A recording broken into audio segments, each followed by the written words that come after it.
In a shocking turn of events, Mike Tyson collapsed in a courtroom after receiving a ruling related to the controversial fight between him and Jake Paul that took place on November 15th.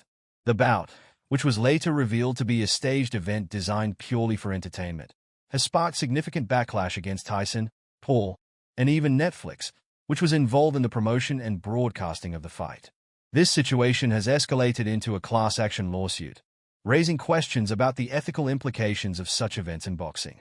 The penalties imposed on Tyson, Paul, and Netflix have been deemed outrageous by many fans and boxing professionals alike. However, what truly shocked the public was Tyson's reaction to the judge's comments. As reporters gathered outside the courtroom, anticipating the verdict, they were instead met with the alarming sight of Tyson collapsing. He was promptly rushed to a medical facility for evaluation. News outlets quickly reported on the incident, revealing that Tyson's collapse was likely a direct response to the judgment, which mandated substantial financial compensation to the fans who had filed lawsuits against the involved parties. The ruling required both fighters to pay a percentage of their earnings from the fight, while Netflix was ordered to shoulder a larger portion of the financial burden. This decision is particularly poignant for Tyson, who had entered the fight primarily for the financial gain it would provide for himself and his family. As a 58-year-old with a history of health complications, the stress of the situation was undoubtedly overwhelming.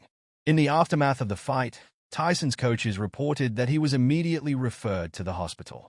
Although medical tests indicated that he had not sustained severe injuries, they recommended further evaluations, including a brain scan, due to the physical toll of the bout. Tyson had already been feeling dizzy and fatigued since stepping into the dressing room, prompting urgent medical attention.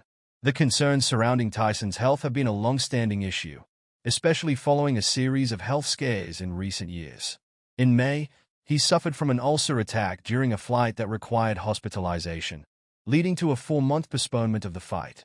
Additionally, Tyson's struggles with sciatica have left him in a wheelchair at times, raising alarms about the risks he faces in the ring. Critics of the Texas Department of Licensing and Regulation, TDLR, have voiced their discontent, asserting that the rules governing boxing should have been more lenient given Tyson's condition. Friends and fellow boxers, such as Lennox Lewis and Evander Holyfield, have echoed these sentiments, emphasizing the need for more stringent health assessments for aging fighters. Many in the boxing community have questioned the wisdom of allowing Tyson to compete against a younger fighter like Jake Paul. While Tyson's past performances gave some the impression that he could handle the fight, his actual performance revealed a different reality. He landed only 18 punches compared to Paul's 78, appearing visibly fatigued throughout the match. The incident has reignited discussions about the responsibilities of regulatory bodies in ensuring the safety of fighters, particularly those who are older and have prior health issues. Despite Tyson's attempts to downplay concerns about his age by citing historical figures who fought into their later years, the reality of his health challenges remains undeniable.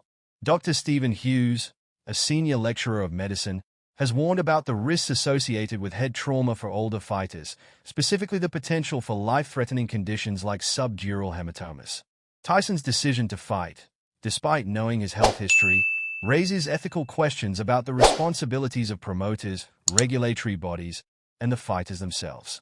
The fallout from this fight serves as a stark reminder of the dangers that can arise when the thrill of boxing meets the financial incentives of entertainment. As the boxing world continues to grapple with these issues, the Tyson vs. Paul match has become a case study in what can happen when the sport prioritizes spectacle over safety. In the end, Tyson's collapse in court not only highlights the physical strain he has endured but also signals a need for re-evaluation of how boxing matches are sanctioned, particularly for aging athletes. The broader implications of this incident are likely to resonate throughout the boxing community, prompting calls for stricter regulations to protect fighters' health and well-being. As discussions continue, it remains to be seen how the industry will respond to the lessons learned from this controversial fight.